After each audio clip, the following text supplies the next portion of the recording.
wake up in the morning, I roll up and count my money. I'm so wavy, I'm so wavy. Hello guys, Wavy Ocean here, back with another video. Last video we rewrote the Goku Black arc, more on that coming soon. And today we're going to be covering the final chapter of the Moro arc. And it was a wild ride, going on for a year and a half. And I know I missed last chapter, I was lazy and I missed it. But with that, let's get into the video. The chapter starts out with Gohan feeling heavy, and Vegeta instantly knows it's Moro absorbing energy, and tell everybody to move or they keep getting absorbed. We see some Earthlings getting similar treatment by having their energy absorbed by Moro, who is still fused into the planet. Goku screams at him to stop, but he's tried 4 times now. This obviously isn't going to work, and he keeps absorbing energy from the Earth. And Goku starts to block his punches, and Whis comments that dodging and blocking won't make him explode, but his power is going to swell up until he explodes and bring the whole galaxy with him. Earth decides to step in, and this is where I thought, okay, wow, gods get the win, and the plot armor continues. But now the Grand Priest calls them, and this is obviously top priority because he's directly under Zeno. If word gets to him that they're disobedient, they're dead. So Beerus says to Krillin to solve your own problems, and they're about to leave, but before they do, Whis talks to Goku saying the only way to beat Moro is to shatter the gem on his head, and reminds him that he's a really low-balled angel. Well, he didn't really say that, but I mean, he did go against Moro, who literally has Miras's power absorbed along with some other fighters. Anyways, he told Goku to have faith in his strength and flies off. Hello guys, back with some water. I was literally messing up this part 50 million times, so I finally got some water and now I'm good. Anyways, back to the video. A few seconds later, Vegeta comes flying in from the sky in his Super Saiyan Blue form, demanding Goku to move. And as we all predicted, Vegeta starts to hit the ground, separating Moro from the Earth, and the crystal slowly becomes more visible. And Vegeta says to destroy the crystal because he's on borrowed time, and he's going to approach his limits soon. Now, here's my question. How did Vegeta know this?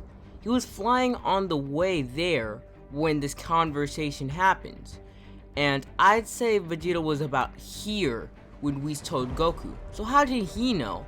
But that's enough of my actual logic. As soon as this happens, Goku says something that rubs me the wrong way.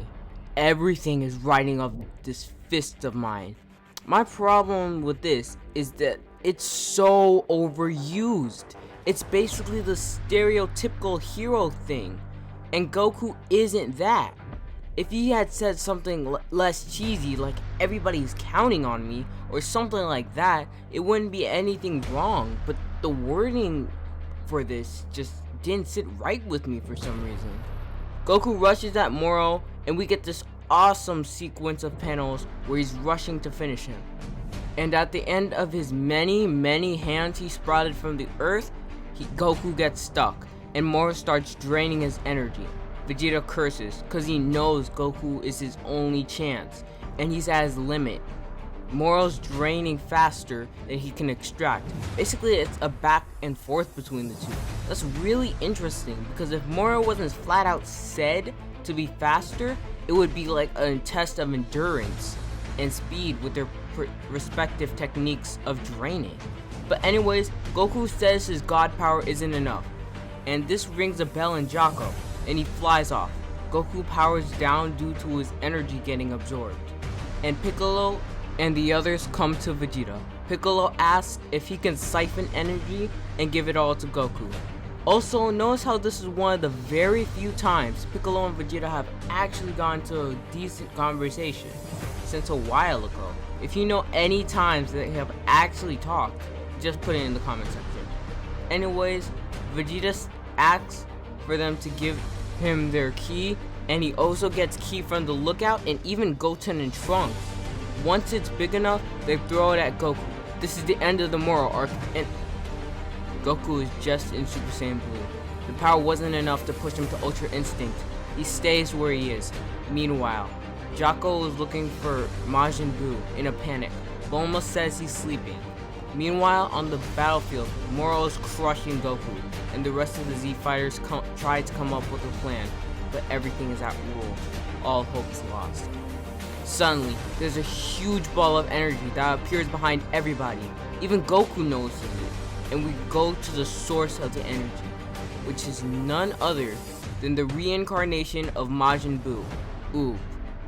And the God Ki got transferred to him when he split, meaning Oob has a lot of potential already, having God Ki.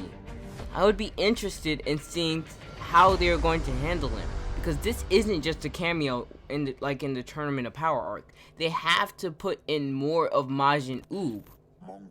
Vegeta quickly flies under the power, not wasting a second, and instantly throws it at Goku, completely healing him, and it works. Goku just activates the Susanoo and starts wrestling with Moro. And we do get to see the main Goku awakens in the big Goku's forehead. He rushes at Moro and shatters the crystal. Whis looking down in satisfaction, knowing Goku did it. Moro starts crumbling and there's a huge explosion. When the dust settles, literally, Goku turns around and gives the gang an assuring smile. Now, I had a lot of fun reading this chapter because there are so many good parts that some people just don't appreciate. And I actually felt some tension in there, despite it not being after End of Z.